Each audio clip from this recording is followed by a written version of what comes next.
thought a lot about what I could make this into, what I could say or bring to the table that would be different and bring a new perspective when many of you in the class have compelling and heartfelt stories that are directly related to Ezekiel's.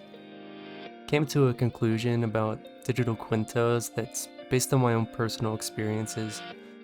So I suppose the best place to start would be my childhood growing up. I grew up uh, going through school, living in Jacksonville, Florida. I went to a number of schools, moving around in the city. I would frequently visit my Situ and my Jitu, Pops and Big Mama, who lived across town. When I was about 8 or 9, I started visiting my dad, who lived in Vancouver, Washington, for the summers. So every year until I graduated high school, I would fly across the United States to go and visit my dad for a few months.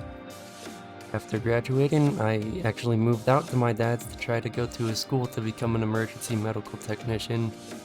However, I had a bit too much anxiety about the ins and the outs of the daily job, so I abandoned that idea. Then for a while, my dad was actually a commercial diver, so growing up, I learned to scuba dive and I tried to become a dive master, and well, I still wasn't in that good of a headspace. So our neighbors, who were all merchant mariners, suggested I go to Piney Point, Maryland, where there's a maritime academy. So I went, put in a good word for me, and in preparation I volunteered with the Coast Guard in the Oregon Maritime Museum.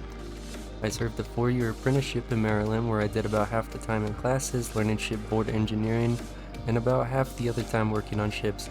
I landed a pretty great job with Tyco Electronics' sister company, Transoceanic Cable Ship Company, where I worked as an unlicensed engineer. Late 2015, I started having issues with pain, lethargy, and eating, and I got very sick. It took a few months to get to the bottom of what happened, but once we discovered what happened, I was rushed into surgery, and I had an infection leak from holes in my intestines into my spine, so I had a pretty serious surgery, and after about 21 days of being hospitalized and another month and a half of recovery, I was ready to go back. I got a Brazilian visa and I was ready to go to Brazil and work and do all that. Unfortunately, I had started taking Humira after hospitalization, and the Coast Guard refused to let me do the job I had worked so hard for. So I was a bit down on my luck, and I was talking to Mom one day, and she'd been living in Colorado since I left to my dad's. So her and I decided it would be best for me to start in community college. Went to Pikes Peak Community College and worked very hard in my general education classes. And somewhere in there, I took a Introduction to Anthropology class, a discipline I hadn't heard of before. I loved the classes so much that I decided to make that my major, and transferred to UNM shortly after, where anthropology has 3 subdivisions in its department, so I decided on archaeology with a designation in museum studies. I'd always loved museums, so it worked out.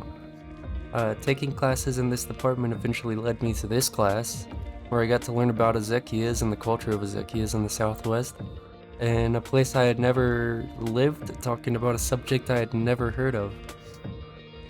So I spoke earlier in the semester about the importance of awareness and the importance of representations of Ezekias, or the importance that Mayordomas can bring to the Ezekiel communities in the Southwest through engagement with the local population.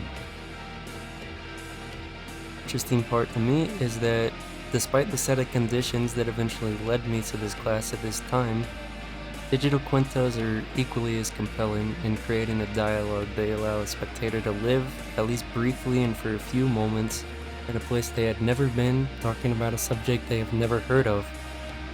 Something that is created and lives in the internet allows a spectator to experience something without the specific set of conditions that allow someone like myself to be here in this time at this place. And the series of projects from this class and previous semesters serve as relics whose purpose is to create a dialogue from their narrative and in turn create, refine, and fortify the culture of Ezekias. Thanks.